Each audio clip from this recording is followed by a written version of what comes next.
나는 사고 또는 질병으로 인해서 분명히 몸이 불편하고 해당되는 장애가 있는 것 같은데 거부하는 경우에는 꼭 전문가 상담이 반드시 필요하고요.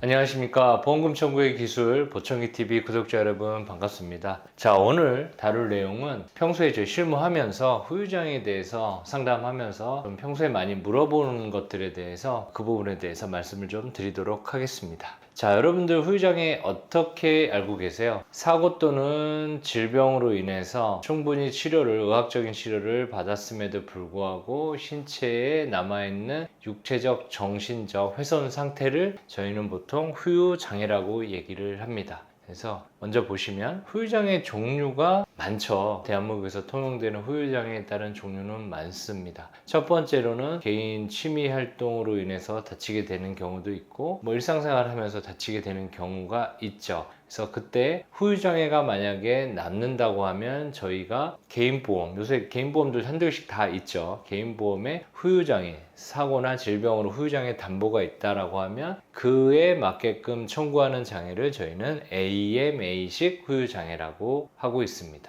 두 번째는 교통사고, 배상 책임 등으로 해서 다쳤을 때 내가 이 정도 다쳐서 손해 났으니까 물어줘. 그 물어줘에 따른 근거가 되는 장애물 방식이 맥브라이드식 방식을 취하고 있습니다. 배상 책임은 우리 흔히 얘기하는 대중적으로 많이 사용하는 사우나가 될 수도 있고 마트도 될 수 있고 영화관도 될 수도 있고 공공이용시설 백화점도 될 수 있겠죠. 그 이용하다가 내 잘못도 있지만 측에서 시설물 관리 책임으로 해서 다친 경우 그런 부분들이 배상 책임이 될 수 있겠죠. 교통사고는 많이 아실 거고요. 그리고 세 번째, 근로자가 업무상 사고 또는 질병으로 다친 경우에 내가 후유증이 남아 그러면 산재법에 따른 후유장애 청구하는 장애가 또 있고, 또 돈적으로는 금전적으로는 보상은 아니더라도 다른 쪽으로 많이 하죠. 요새 많이 까다로워진 것 같긴 한데 장애인복지법에 따른 동사무소 장애, 보통 동사무소 장애라고 많이 얘기를 하죠. 그리고 기타 다섯 번째, 그 외에 국가배상법 등을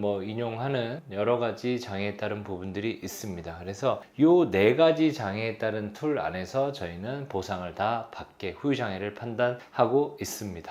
자, 두 번째, 후유장애는 꼭 주치의한테 받아야 되나? 사정사님, 그 후유장애 주치의가 장애가 없다라고 하는데요. 나는 불편한데 없어요. 이렇게 말하시는 분들이 상담할 때 많이들 물어보십니다. 결론은 아니죠. 저희 개인보험에 후유장애에 따른 부분들을 받는데 그냥 전문의한테 받으라고 돼 있지 주치의의사, 수술병원 의사 아니면 통원치료 받은 병원에서 받아야 된다, 그런 제한이 없죠. 그런 제한이 없기 때문에 결론은 아닙니다. 그래서 환자 장애평가를 할 수 있는 정형외과, 재활의학과, 신경외과 전문의에게 장애평가를 요구할 수 있습니다. 다만 여기서 말하는 주치의는 그 환자가 다쳤을 때 치료한 의사이기 때문에 그 환자가 어떤 검사를 했고 어떤 수술적 치료를 했고 재활 과정을 다 봐왔기 때문에 주치의한테 받는 게 중요하긴 하지만 주치의가 장애를 바라보는 면이 이거는 장애가 아니라고 하면 장애가 있을 수 있음에도 불구하고 소비자가 불이익을 당할 수가 있겠죠. 이런 경우가 좀 난해하긴 한데 아무튼 주치의한테 받는 건 원칙은 아닙니다. 다른 데서도 받을 수가 있습니다. 세 번째, 후유장애 판정 시기는 어떻게 되냐? 많이들 물어보시는데요. 사고일로부터 수술을 했으면 수술일로부터 보통 180일, 6개월 원칙, 6개월 이후에 평가가 원칙입니다. 대부분의 장애는 이 6개월 안에서 다 장애평가를 대부분 다 받습니다. 예외적으로 너무 많이 다쳐서 뇌를 다쳤거나 척추를 다쳤는데 척수 손상이 있거나 이런 분들은 재활 과정도 좀 오래 걸리죠. 그래서 이런 분들은 6개월에 판정을 할 수도 있지만 6개월 때 의사가 보기에 증상이 고정되지 않아서 조금 더 치료를 해야 돼 해서 보통 한 1년 이상 정도로 해서 유보 기간을 둬서 장애평가를 하게 됩니다. 그래서 오랫동안 재활을 받고 1년이 넘어가는 시기에 일상생활 기본 제한 동작 ADLS라고 하죠. 이 동작에 따른 장애를 받는 경우에는 1년 후에 평가를 한다. 그리고 정신계통에 뇌를 다쳤는데 정신계통의 장애를 다쳤다고 하면 1년을 더 치료를 더 받을 수도 있습니다. 그래서 장기 환자 같은 경우는 1년에서 2년 안에 장애평가를 유보해서 평가를 받을 수가 있다. 그렇게 알고 계시면 이해하시면 좋을 것 같습니다. 자, 후유장애 판정식의 예외도 있습니다. 제가 원칙의 6개월이라고 했죠. 그 6개월까지 기다리지 않아도 장애평가가 될 수 있는 항목들이 있습니다. 무릎이나 고관절 쪽에 인공관절 치환술을 한 경우, 근데 다만 사고 또는 질병으로 이게 인공관절을 해야 될 필요성이 있는 인과관계는 이제 별도로 하고요. 인과관계가 있다라는 가정하에 말씀을 드리는 겁니다. 그리고 명확한 절단장애, 프레스 기기나 이런 거에 압착돼서 손가락이 절단이 됐는데 이게 봉합이 되지 않아서, 봉합이 되지 않은 상태에서는 절단된 부위는 달라지지 않기 때문에 이 부위도 6개월 되기 전에 청구를 할 수 있고요. 다만 접합이 돼서 손가락에 따른 이제 접합이 된 경우에는 이 부분은 기능장애는 6개월 후에 판정을 하는 게 원칙입니다. 그리고 척추를 골절이 돼서 추간판 탈출증으로 유압수를 받았습니다. 여기서는 척추 추간판은 아니겠네요. 척추 압박골절로 인해서 그 압박된 부위가 점점 더 악화돼 가지고 척수 손상을 유발할 경우에는 척추 유압수를 받거든요. 척추뼈 사이에다가 쇠핀을 이렇게 박아서 이렇게 고정하는